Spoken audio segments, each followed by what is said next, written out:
your team was able to handle Utah's second half, but then in the fourth quarter when it cut to one and respond down the last 5 minutes there. Yeah, I just it's been like that for us all season. Basketball is about runs. We made our run early.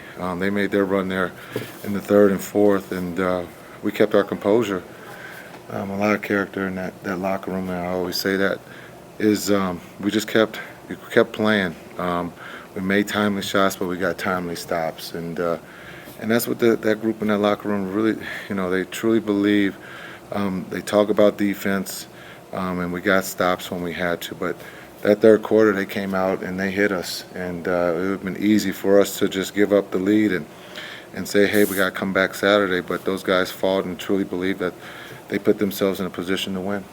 Where does that conclusion come from when you don't have Luka and this is a really crazy atmosphere and things have kind of taken a turn? Well, you look at Spencer and you look at JB, you look at those two, they have the ball. There's no panic.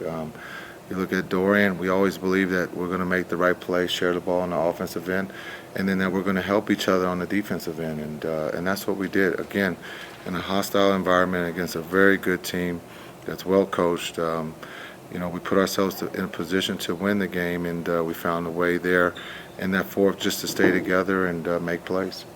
Jason, with these 2 wins in this series, have you all raised the ceiling for this team? There is no ceiling on the team.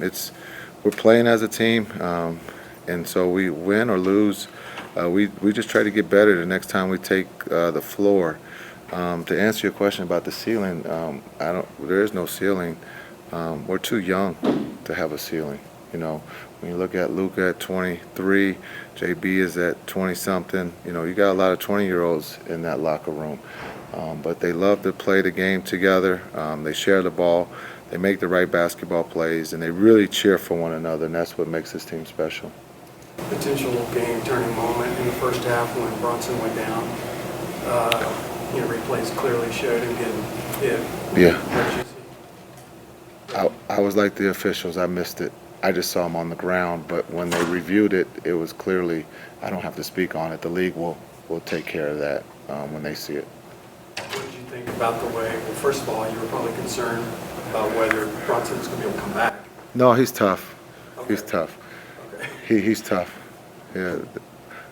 There was, I think the beauty of this team is he was out and we finished the half without him.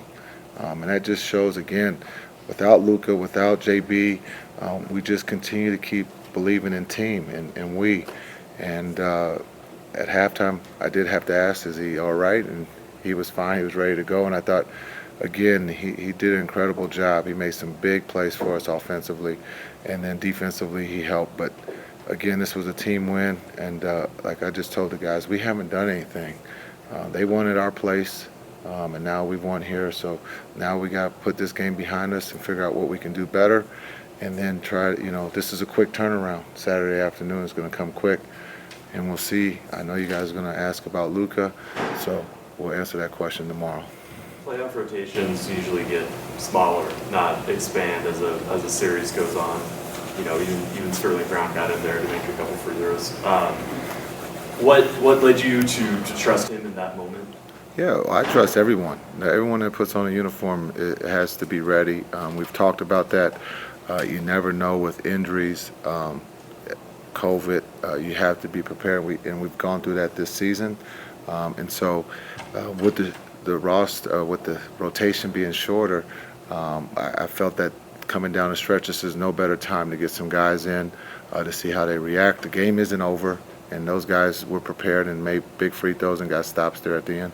What over the past years led you to making trust in your players and believing them such a core part of your coaching tenure here? Yeah, well, it doesn't work if your guys don't trust you, and I trust every one of those guys that put on a uniform. My job is to help put them in a position to be successful. Sometimes that works, sometimes that doesn't. But I just truly think the communication of us being able to talk about, even when we lose, about how can we get better. And that's a cool thing about that group.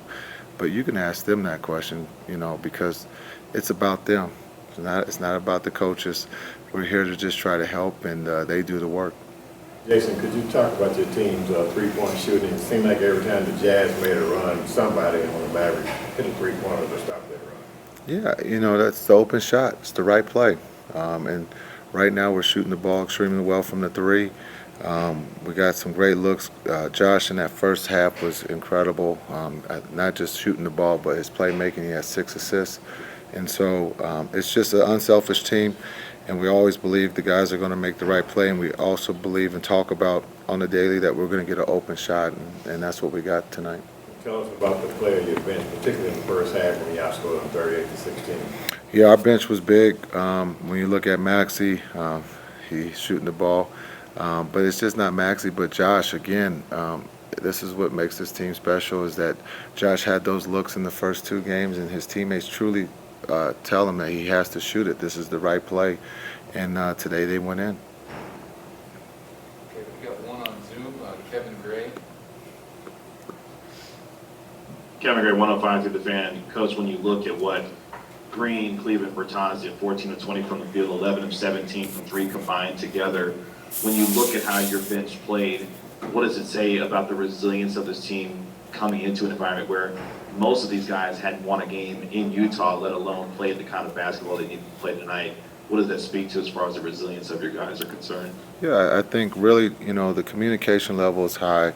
Understanding what the atmosphere was going to be like. I think getting off to a good start, we kept that atmosphere down there, and then they got into it there in that third and fourth.